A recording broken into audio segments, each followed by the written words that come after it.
aquel tiempo dijo Pedro a Jesús: ya ves, nosotros lo hemos dejado todo y te hemos seguido. ¿Qué nos va a tocar?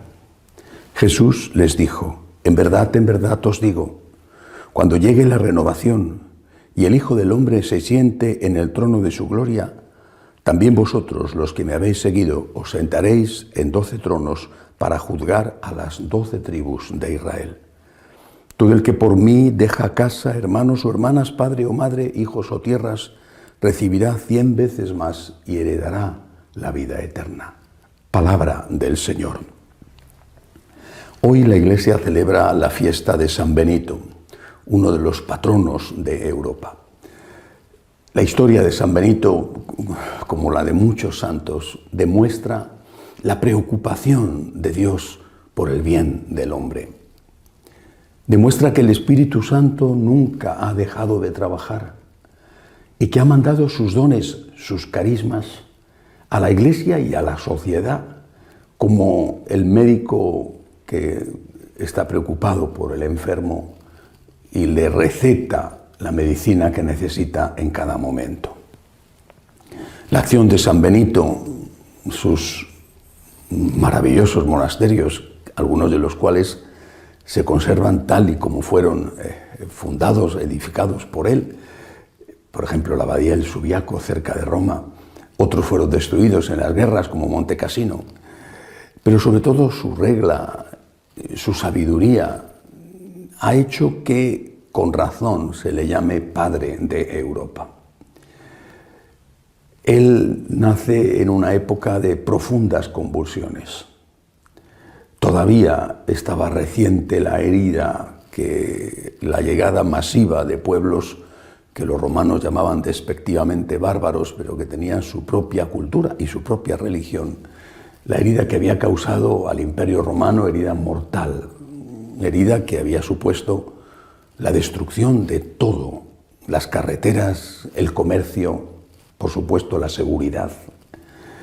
Y él, repito, influido, movido por el Espíritu Santo, empieza una obra religiosa que se convierte en una gran obra renovadora desde el punto de vista económico. Por ejemplo, la importancia para la agricultura de los monasterios benedictinos, o desde el punto de vista cultural. Sin los benedictinos, Europa no sería lo que hoy es.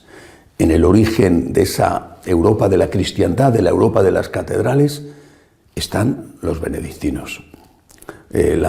Después, siglos más tarde, la abadía de Cluny, por ejemplo, en Francia, representó una aportación fundamental a la historia de aquella Europa medieval que ya estaba resurgiendo de sus cenizas. Pero ¿cuál es la gran lección de San Benito? Primero, su lección espiritual. La lección espiritual era poner a Dios en el primer lugar. Repito, en un mundo destruido, porque hay que ver cómo estaba Europa entonces. En ese mundo destruido, todo se puede hacer si Dios está en el primer lugar. Y si Dios está en el primer lugar, se puede, por ejemplo, acoger en casa al peregrino, una de las características típicas de los monasterios benedictinos. Y se puede también trabajar. Por eso el lema, aunque es posterior a San Benito, es un lema benedictino: ora et labora, reza y trabaja. Dios en el primer lugar, reza y trabaja. Se dice que Europa se construyó con la unión de 3 poderosas fuentes. La primera sería la palabra que nos viene dada por los judíos, el Antiguo Testamento. Se une con la búsqueda de la verdad en Grecia, y la última poderosa fertilizante llena de vida de esas fuentes es el cristianismo, que se enlaza con la tradición judía, pero que la renueva y la lleva a su culminación. El encuentro del judeocristianismo con la filosofía griega construye Europa. Pero en ese momento, cuando San Benito empieza su obra, no quedaba prácticamente nada. Una ciudad como Roma, que había tenido dentro de sus murallas más de 1 millón de habitantes, estaba totalmente devastada. Los historiadores dicen que quizá había en ella o en torno a 25.000 habitantes. Eran ruinas, todavía hoy se ven las gloriosas ruinas de Roma. Y así buena parte del resto del continente. La unión entre fe y trabajo, entre fe y pensamiento, fue lo que construyó la Europa que después hemos conocido, no sé si la que hoy estamos viviendo. Pero si este ora et labora, reza y trabaja, reza, pero trabaja. Si este amor al trabajo, este poner el trabajo como una manera especial de amar a Dios, como la consecuencia de amar a Dios y como consecuencia del trabajo, también fundamental, la hospitalidad, es decir, la caridad. Reza, trabaja y comparte. Y que esto ha sido el alma de Europa. Bueno, pues si esto fue así y produjo lo mejor, y no solamente para nuestro continente, sino también lo mejor para otros continentes, bueno, pues si esto fue así, hay que preguntarse qué queda ahora. Y no solamente hay que preguntárselo sobre Europa, sino sobre el resto de los países y de los continentes. Fue Juan Pablo II, un europeo del Este, que hablaba de la necesidad de que Europa respirara por sus dos pulmones, el Este y el Oeste, Occidente y Oriente. Fue él, recuerdo perfectamente, en la Jornada Mundial de la Juventud celebrada en Santiago de Compostela, cuando clamó y suplicó a Europa que volviera a sus raíces si no quería ser destruida. No digo por unos nuevos bárbaros, la palabra es ofensiva, pero sí por otras culturas y por otras gentes. Porque cuando hay un vacío, ese vacío se llena. Es decir, estamos viendo las consecuencias, padeciendo las consecuencias de la llegada de una emigración masiva que no se adapta. No entro ahora a analizar si tiene que venir esa emigración o de quién es la culpa de que no se adapte o de que no se haya adaptado, porque una parte importante de esa emigración ya son hijos o nietos, son segunda o tercera generación. Pienso en los alrededores de París o de Bruselas, por ejemplo.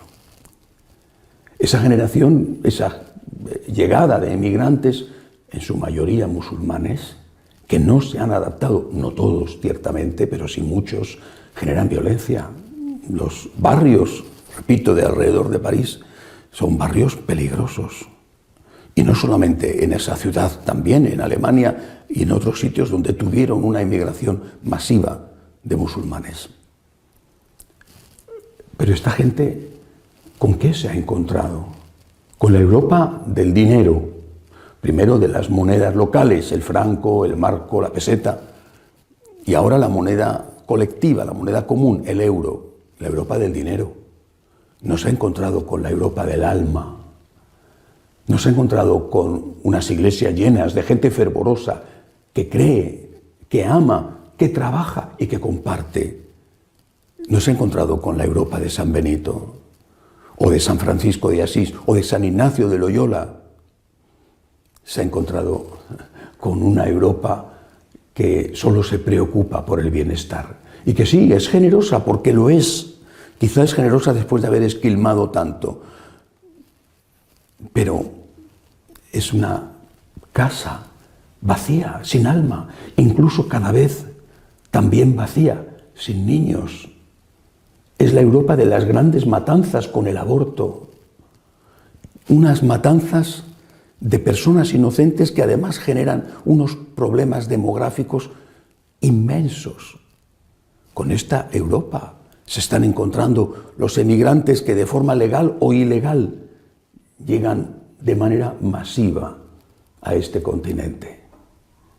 Se trata de regular la inmigración, por supuesto, pero sobre todo de integrar.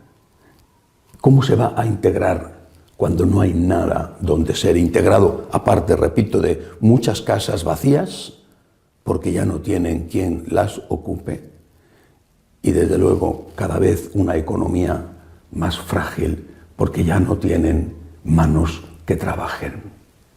Europa, sé tú misma, decía Juan Pablo II. Sé tú misma, vuelve a tus raíces, vuelve a la fe y al trabajo, al ora et labora, a la fe que construyó las catedrales extraordinarias. Sin esto, un vacío que se ocupará y destruirá, o al menos en parte destruirá. Esto vale también para el resto de los continentes.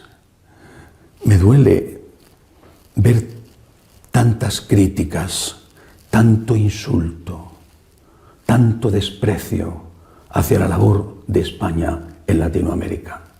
Claro que se hicieron cosas mal, muchas, pero son España y lo que llevó, incluida y de forma muy especial, la religión, es una parte esencial de la cultura latina.